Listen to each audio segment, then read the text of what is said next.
kamo or ang musulod sa tong hunahuna is ang timplada sa kape is pait. Right? Pero sa nagadugay mga kaigsuonan ko sa Dios, nagkausab, nagkadaghan, nagka-evolve ug nagka-evolve ang klase sa coffee nga atong ma-encounter karon. Sama sa 3-in-1. Di ba? Kung mopalit tag 3-in-1, kung moinom tag 3-in-1 coffee, tamis. Dili lahi na siya sa original taste sa coffee nga pait. Kung moinom ta karon og 3-in-1 coffee mga kaigsuonan, mura na tag nagtimpla og kalamay nga naay flavor nga kape. Nga ang atong matagamtaman, gamay na lang ang katamis, gamay na lang ang kapait, ug mas milabaw na ang katamis. Isa ko na siya karon mga kaigsuonan nga sama sa gugma kaniadto karon nagkausap na. Munang kung muinom pa karon og original coffee mga igsuon ko sa Dios, makaingon pud nga grabe paita pud ani oy. Tungod kay dili na mao ang atong naandan, lahi na ang atong naandan. Nausap na ang atong sistema o ang atong connection sa coffee nga mo ato tong original. Pero nausap na kitungod kay daghan na mga niabot nga mga evolution sa coffee nga tamis na. So kung tilaw ta balik sa original taste sa coffee, makaingon ta nga grabe ka extreme mo ani nga kape oy, grabe ka pait mo ani nga kape oy. Same as mga kaigsuonan nga sa gugma nga atong praktisan. Diba? Ingon si Lord nga ang lahi ang gugma nga gitudlo sa Ginoo sa atoa. Apan tungod kay naata diri sa kalibutan, naabot tay kanang gitawag nga mag-adapt nga kinaiya sa gugma. That's why kung mag-practice ta o kung atong buhaton ang gugma kaniadto kay sa karon makaingon pud ta nga lisuda ko kaayo ana iyang gugma oy. That is the reason why nga we should practice radical love or ang gugma nga maganang tinubdan original. No man when we say radical, mo na yung pinaka-importante makuha sa una-una nga mo na yung pinaka-basic, mo na yung pinaka-important, fundamental and foundational. Also, when we say radical, it is relating to or proceeding from a root, revolutionary and different from its traditional or ordinary. That's why mga kaigsuonan, when we say radical, natay tulo ka pulo nga masulod sa itong una-una. It is fundamental, proceeding from a root, and revolutionary. Now, ingon sa Mateo 5:43, ang pulong sa Dios nag-ingon, nakadungog kamo. We already here, nadungog na nato ang ingon sa Lord, nga kini giingon, higugmaa ang imong silingan. Apan ang problema mga igsuon ko sa Dios, ila ang gi-divide. They separated it mga igsuonan, kabantay mo mga igsuonan nga. Sometimes, kung kinsa pa atong mga silingan, kung kinsa pa itong mga sikbit ka nato, mo'y kasagaran natong makunta, mo'y kasagaran natong makaaway. No? Kung siya kay lahiog ka ng gitawag og culture ang ilang pamilya nga maglisod pud ang adapt nga mo'y possible nga hinungdan nga magpikil. Di ba? And ang pinakaduol pagid mga kaigsuonan ko sa Dios nga kanang kung kinsa pa itong mga pinakaduol, kanang close jud kay nato, mo po itong kasagaran natong makaaway. Pamilya, di ba? Mag-asawa, igsuon, kung kinsa pa itong pinakaduol, maputoy itong kasagaran nga magkaaway. That's why ingon siya nga, apan sultihan ko kamo, na higugmaan ninyo ang inyong mga kaaway, o pag-ampo alang sa mga naglutos kaninyo. Now, gisugo ni Lord sa tuwa mga kaigsuonan that we should love sa atong kontra, sa atong kaaway. Kaya ba nato higugmaon ang atong kaaway? Kaya ba natong iampo ang mga taong naglutos ka nato, mga taong nag-persecute ka nato? Di ba? Sometimes makaingon to, ihaya po, iampo na muna nga, grabe mang pagtamas-tamas na sa kong kinabuhi. Pero dili na mo isugo sa Ginoo. We should love our enemy and pray sa mga tao na naglutos ka nato. Muna, that is the reason why mga kaigsuonan nga, God has want to love our enemy. Di ba? Nung ingon siya sa John 13:34-35, ingon siya, usa ka bagong sugo ang akong ihatag kaninyo. Nasa bagong sugo nga iyang ihatag ug isugo ka nato. Unsa man ang sugo mga kaigsuonan nga maghigugmaay sa usa-usa. Di ba? Nadungog naman nato ni nga mga pulong nga atong higugmaon ang atong ang isig katawo. Pero naisumpay mga igsuon ko sa Dios. Nga kamo maghigugmaay sa usa-usa sa mga nahigugma ko ang gihigugma ko kamo aron maghigugmaay usab kamo sa usa-usa. Diba? Lahi na ang lahi na anak kaingon ay isugo sa Dios sa iyang bagong sugo kaysa ang atong nasunong atong huna-huna. We should love each other as we love ourselves. Diba? Higugmaon nato ang atong isig katawo sama sa paghigugma nato sa atong kaugalingon. Pero ang ingiingon na ni Lord sa iyang bagong sugo sa new command niya sa tuwa na atong higugmaon ang atong isig katawo as Jesus nga nahigugma sa tuwa. Diba wala na siya nag-ingon nga higugma ang imong isig katawo sama sa paghigugma nimo sa imong kaugalingon. Ang iyan nang ingon higugma igsoon ang imong isig katawo, imong igsoon, imong silingan as naghihigugma ka sa Ginoo, as Jesus love us. Diba? Muna giingon ni Lord, ug tungod niini ang tanang tawo mahibalo nga kamo mga tinunan ko, kamo kung maghigugmaay sa usa-usa. Then if you love each other mga kaigsuonan, ingon siya, the people will know that you are Christian. Ang tao mahibalo nga kamo mga tinunan sa Dios kung maghinigugmaay kita sa usa-usa. Then inani igsuon ang pamaagi sa una or this is the way nga mailhan nimo ang tao nga Christian. Mo ni nga pamaagi nga mahibalan nimo nga kanang tawana Christian na siya. Tungod because they love each other. Kay mo giingon ni Lord. Pero karong panahon ng mga igsuon, inaana pa ba ang pamaagi nga mailahan nato ang usa ka tawo nga this a man or this person is a Christian? Di ba lahit na po? Nausap po ng atong panglantaw. Nausap po ng way nga ma-identify nato nga kinitawan na is Christian. Sama sa karon, pausa man ninyo ma-identify that this man is Christian, this person is Christian. Di ba? Through doctrines. Kung makadungog ka nga, kung makinakay makitaan nga tao nga, adagan siya verse na hibalaan. Christian din siya ng pagkatao, di ba? Muna ang nas panghuna-huna, ay dagan siya doctrine nga hibalaan. Swito kasi sa Biblia, Christian din na siya. You know what, mga kaigso, nakabantay mo, atong naay vlogger na makita nato sa Facebook, ang iyang content is, nasa mga bata nga tagpuon or isang kinsa iyang tagpuon, dayon iyang videohon, dayon iyang kanang i-ambush niya ba, nga iyang inon nga, tagaay kong first, tagaan mo taga-give. Diba? Tagaan taga-reward kung makahatag ka na ko first. So, naay mga bata nga naay first nga naibalaan. So, kung saan man ang unang masunod sa panghuna-huna, makaingon na nga, Christian din yung bataa. No? Kaya dagan isang first nga naibalaan. Diba? Makaingon na, Christian din yung tawanan, kaning tag-iyaan nga account, kaning nga vlogger. Kaya Christians din siya kay, ang iyang content pang Ginoo. Mangita siya mga tao, iyang i-ambush yung pangutana, nga taga-ay kong first. Diba? Mo'y nasunod sa panghuna-huna, mga iksuon mo sa Diyos. Nga, kung sa una, we will identify this person is a Christian through love. Pero kano lahit na po, nausap. That's why ingon si Lord, we should practice radical love. Practice so na to, even though it is lisod para sa tuwa, but mingon ta nga, imposible na to imposible na to nga mahimo na tungod kay lahi ang gugma sa Dios ug gugma nato. Because kita dili ta kabalo mahigugma according to the standard of the Lord. We should not love kay mga selfish ta nga pagkatao, di ba? Isag mingon ta nga, dili mo ko selfish Pero kabalo ang Ginoo, kitang tanan, makasasala ta. That's why ingon si Lord, we should practice radical love. Even though ingon ta nga imposible, lisod, but in the eyes of God, walang imposible, amen? Na ba imposible sa Ginoo? All things is possible in the eyes of God, mga kaigsuonan. Muna, isa sa mga reason nga nung gusto ni Lord nga makatunta, we need to practice radical love, ingon siya diri lisod ang pagpakamatay alang sa usa ka tawo nga tarong. Diba? Lisod mamatay sa usa ka tawo nga matarong. Sa uta ka sa dili matarong. Hinoon aduna tingali magpakamatay alang sa usa ka maayong tawo. Siguro lain tao no nga they are willing na mamatay para sa mga tawo nga tarong. Apan ang Dios nagpadayag sa iyang gugma nga alang kanato ug pinaagi niini nga bisan sa inyo makita nga highlight nga bisan sa makasasala pa kita, si Kristo nagpakamatay alang kanato.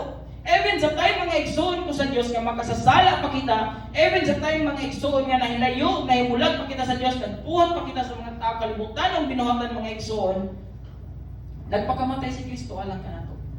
Jesus died for us even sa mga panahon nga makasasala pa kita. Napatayan ninyo ano naka-highlight ng meaning pulong nga makasasala mga igsoon ko sa Dios? Because nanay meaning. Muna yung meaning. Kaya kung sa dihang mga kaaway pa kita, imagine nyo na kaya sa dihang mga kaaway pa kita sa Diyos, kita gipasikulit ngadto sa Diyos pinaagi sa kamatayon sa iyang anak. Kaaway ang kontra sa Ginoo sa tuwa. Enemy paglantaw ni Lord sa tuwa. But because of His love, tungod sa gugma sa Dios, nagpakamatay gihapon siya ug aron luwason ang atong kinabuhi. Amen. That is the reason why nga nganong atong i-practice ug atong topic karon, to practice radical love. Manang ingon siya nga, when we say love radically mga igsoon ko sa Dios, it means we are to love differently from this world. Dapat kung mag-iskutan love radically, practice love radically, dapat mga igsoon nga ang atong gugma different ning kalibutan na. Kay lahi ang gugma nga nasa kalibutan ug lahi ang gugma sa Ginoo. Di ba? Diri sa kalibutan, na mga tao nga magigugma kanimo tungod kay naa sila dako nga potential na pwede nilang mapuslan diha kanimo. Di ba? Ingon na ani ang tao sa kalibutan. Paglantaw nila, mapuslan ako ning tawana, makatabang ni sa kuha. Usa iyang himuon, higugmaon kaniya. Ini pahuman sa time na wala na po. Pero ang love ni Lord, nato nga different iyang love tungod kay ang love nga nagi-offer diri sa kalibutan is temporary. Kung lang tayo nila nga wala na kay pulos, wala na po. Hinay-hinay na mabantayan nimo nga katong mga tawana kanang hinahinay na nga nag-adjust nimo. Nausab na ilang tinagdan, but ang gugma sa Dios nga kay igsuonan forever. Kaya siya must be fundamental to our practice and must come from the very root which God Himself. Ingon siya sa John 4 verse 7, mga hinigugma, maghigugmaay kita sa usa-usa, kay ang gugma iya sa Dios. Asa gi kay ang gugma? Sa Dios. Iya sa Dios ang gugma. Ug siya nga nahigugma gipakatawo sa Dios ug nagkaila sa Dios. That is why atong topic or we should practice radical love mga kaigsuonan. Muna ingon siya sa 1 John 4:8, ang wala mahigugma, wala makaila sa Dios. Kay ang Dios gugma man. If you don't know how to love, then you do not know Jesus. Kung dili ka kabalo mahigugma sa imong isip ka tawo, then you do not know Jesus. Kay if you know how to love, kanang gugma sa imong kinabuhi kanang tinud-anay, ang Ginoo na mismo mo'y magalihok sa imong kaugalingon. Unang, when you know how to love, then you know God because God is love. Di ba? Unang, kung makaingon mo nga, imposible kayo para sa tuwa nga makahimo sa pag-ampo o sa pagigugma sa atong mga kaaway o sa mga tao na naglutos ka nato, then sa tinuod lang, it is not possible kung ato lang yung isurrender tanan sa Ginoo, kung ato lang yung isali, kung itugyan diha sa Ginoo ang tanan. You know mga kaigsunan, o ato lang ba siya ang standard ni Lord, we don't know how to love Him. Tungod kay mga selfish tanang klase ng mga tao. Ang ato lang kaugalingon ang atong gihuna-huna. Munang ingon ang isa ka apostles, no, nagpadala siya sulat sa usa ka sa mga gitawag na tutor ni Marcus Aurelius, ingon siya. Sa letter to Diognetus, ingon siya, Christian are indistinguishable. So dalikutit dito ko ni Paulo nga indistinguishable from other men. Ingon siya, ang mga Kristiyano, mga igsoon ko sa Dios, lahi sa uban. They are extraordinary, they are indistinguishable, lahi gid sila from other men, either by nationality, even sa ilang language o sa ilang mga sinutan, lahi gid sila. But they are normal, They do not inhabit separate city of their own or speak a strange language, dialect, or follow some outlandish way of life. Their teaching is not based upon reveries inspired by the curiosity of men. Unlike some other people, they champion no purely human doctrine. With regard to dress, food, and manners of life, in general, they follow the custom of whatever city they happen to be living in, whether it is Greek or foreign. Even, katulad silang mga Christian na, normal lang yun sila. Pero even daw nga nagkinabuhi sila nga normal, nga sa time nga even kung asa sila nagpuyo, kung sa uso nga sinuutan silang lugar, basta dili lang makahimo nga last wala kitang nautan sa lantaw sino din they follow. Isunod nga po normal lang sila, dili sila katong klase nga mga tao nga bisag init na kayo tungod kay holy ang lawas, pagjakit mura na lang pupusto nila ang lawas. They are normal, but ingon siya nga, Christian are indistinguishable. Munang, ingon siya sa sunod, and yet they are something extraordinary about their life. Kanang naagay kanang kalahian silang kinabuhi, no? They live in their own countries as though they were only passing through. Even though mga igsoon nga nagpuyo sila sa kaugalingon nilang lugar, I mean kanang sa lugar kung asa sila gipanganak, asa sila midago kanang sa ato apang pinulungan is kanang lumad na kaaning lugar, but ang ilang mindset lahi. Ang ilang sa una-una nga lumalabay lamang sila. dayon lamang sila nakabantay mo kanang ubang tao nga pag maabot ta sa laing lugar, di ba buhutan kay ta na mas masunurin kay ta sa balaod dining lugar, mga magsigit na pumunta na gawda. Pwede ra labig basura diri. Pwede na ba kay kahit man ang natong naan so inaani sila even though na sila sa ilang kaugalingong lugar na sila sa lugar kung asa sila mindako gipanganakan diha sila nakarehistro ba ang ilang na silang una-una dayo ra sila ining lugar lumalabay lamang sila ining lugar they play their full roles as citizen but labor under all disabilities of alien. Any country can be their homeland, but for them, the homeland wherever it may be is a foreign country. Like others, they marry and have children, but they did not expose. Yes, naminyo sila, magkaihimo silang pamilya, na sila mga anak, pero wala nila kini gina-expose sa kalibutan. That's why kanang tibo, maringon sila nga, nga kaning tibo is dili siya dautan, but kung nahibalaan lang nato mga igsoon ko sa Dios, unsay meaning sa tibo sa unang panahon, nung mura bitaw nga mura gi-announce mo sa kalibutan nga or sa isang lugar nga kaniyang anak gadi mo na pwede na nina na sa legal age pwede na nimo ning pakaslan pwede na ni maminyo kay na sa legal age pero para nato nga wala ta kasabot ang para nato nga is kanang wala tay laingon na birthday party di ba munang birthday party ra to para sa to wala tay daw tang intention pero wala na po na nito sa mga naandan karon no sa babae 18 yung sa lalaki 21 pero kita nga wala kanta, wala tayo daw tanghuna-huna. Pero sa unang panahon, mo kini ang ilaa. No, they should expose them. No, kinahanglan ni abot na sa komunidad na para makabalo sila ng anak sa legal age. Muna ingon to sa kapastor, ano siya nga muna sa iyang mga anak kuno, walay nagdibo. No, kay dili na kuno niya kinahanglan na i-expose pa sa kalibutan nga iyang anak legal age niya kung niya pa kuno, dili kuno for sale. Iyang mga anak kay tag-iya kuno sa ang tag-iya ni is ang Ginoo na. Pero para nato nga wala ta nakasabot, maayo, di ba? It is a birthday party. And they share their meals but not their wives. Kaya itong sa mga pagano mga igsoon, dili lang ang pagkaon ng ilang i-share. Even their wives ilang i-share, but Christian dili inana Christian. Munang ingon siya, they live in the flesh, but they are not governed by the desire of the flesh. Even though nagpuyo sila nga kanang naitawag tawag sa laman, but kanang wala nila gikanang ipakita ang desire of the flesh. They pass their days upon earth, but they are citizens of heaven. Obedient to the law, they yet live on the level and that transcend the law. Christians love them all, but all men persecute them. Condemned because they understood that they're put to death but rise to life again. Ingon ba siya? They obey the established of the law. Yes, di follow nila kung sa ang balaod. And in the private lives, they transcend the law. They love everyone, and by everyone, they are persecuted. They are poor, yet they make many rich. Yes, mga poor lang sila, mga pobre sila, but they can make other people rich. No? Lahi sila nga ka na sa time nga okay pa sila ang magkinabuhi nga pobre kaysa magkinabuhi to nga dato pero nang lamang na sa kapwa, no? Kaya nang limong na, pero wala sila gawin na ang ilang kagulingon lang nilang ginawa na, but dili ko na ang Christian.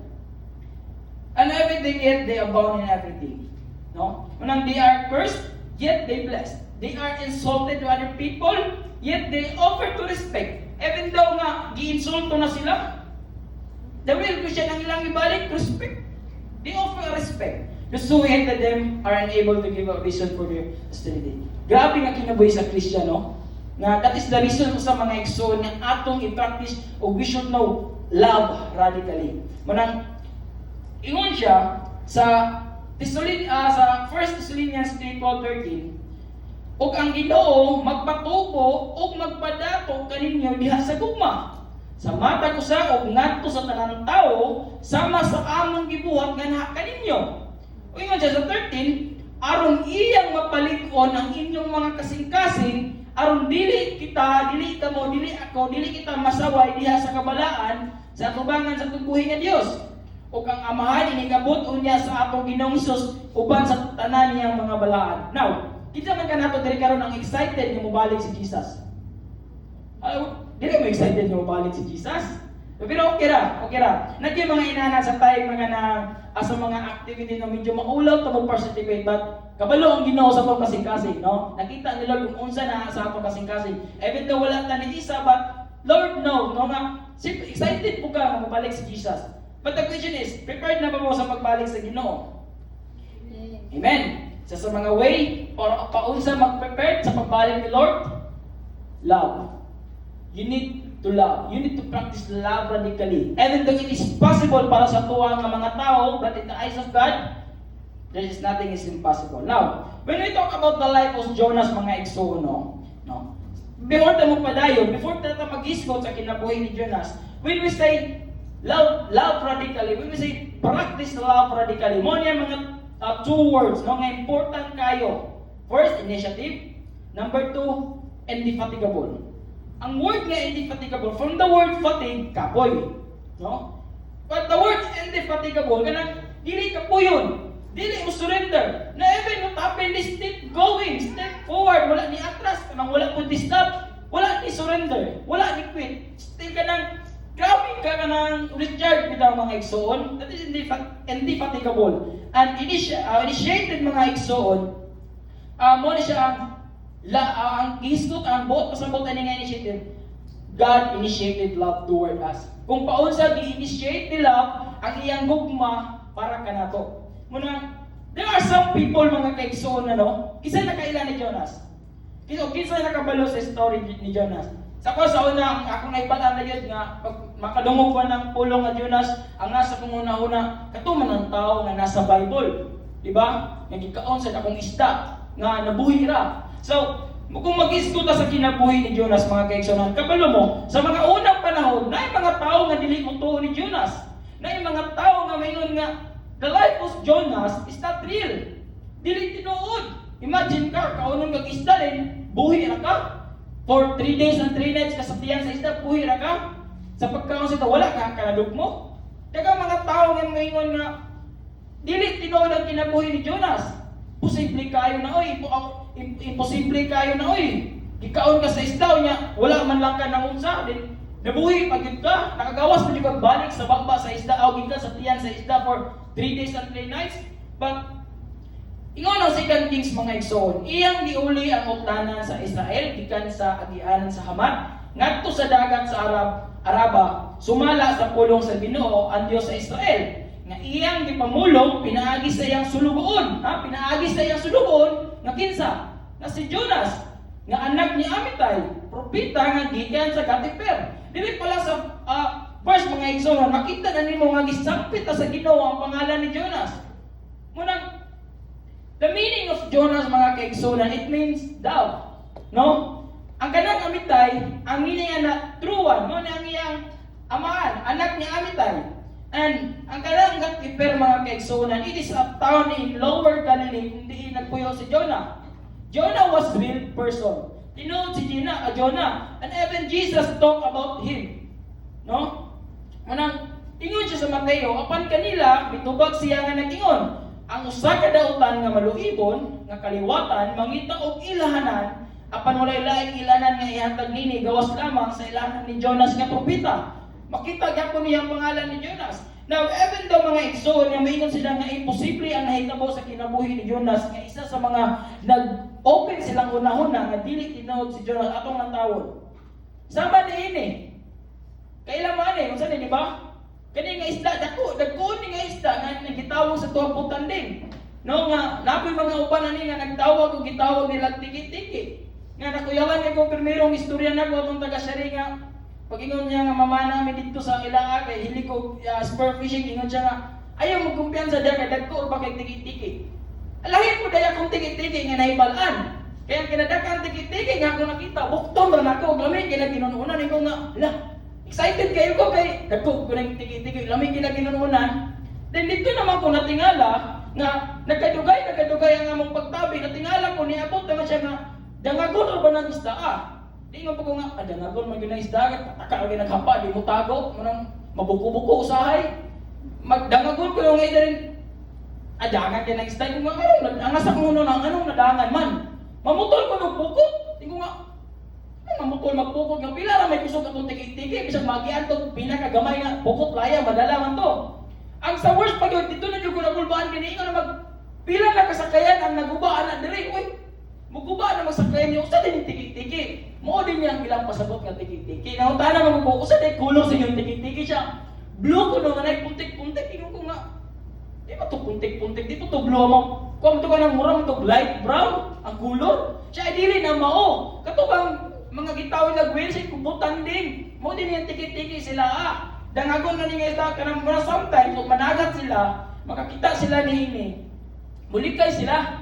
Kay pataka ra man ikuhay silang igog, manang dagang mga mananagat kuno dito. Usahay kuno maguba kay kanang di mabantayan, mukalit ra tunga diri, mukalit ra kuno tunga sa ilalom silang pambot. Manahinom lang nga mga damage sila. Manahinom sila dangag, gangan kuno.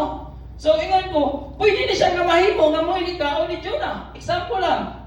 Pwede ni siya nga mahimo nga inani nga klase nga isda mga kaigsuonan ko sa Dios ang nikaon sa iya. Pero sa ingon, kaning isda dili makaon tawo. Malay ba nimo? No? Gisugo ni siya ni Lord. Malay ba nimo sa mga expression pa lang anito aning sa mga tawo about aning isda is dangagod. No sa akong mabantayan ani mga igsoon na siyang ginahimo ni patakar ni higop. Dako ini baba patakar hanggab ako sa murag ni hanggab ug aging pero yan gihanggab tubig. Palay mo during that time paghanggab niya sa tubig natunong si Jonah sa area sa dagat nga ang karon padulong sa iyang baba, di ba? Minguntag imposible but it is possible. Sama nini nga isda, no? Kadako kayo. Nga as you can see, kaya mo tulong nagliparte. Di ba? So posible kaayo mga igsoon nga inaani nga klase kadagko ang isda nga mo'y nikaon ni Jonah. Sama sa sunod. Inaani. Di ba? Dako kayo makita niyo nang nang scuba diver dapat ito yung gamaya. It is possible mga kaigsuonan nga inani nga mga isda ang pwedeng nikaon sa kinabuhi ni Jonah. No? Pati ko sa dalawang God, may patay ginaw. Pero kailangan na may purpose si Lord. No, sometimes sa mga pagsulay nga may maabot sa itong kinabuhi, God has a purpose of it. Na-purpose ang Ginoo nga nung iyan gitugot sa atua. Usahay na yung mga tao nga, kung gamahanan ang inyong Ginoo nga nung gitugot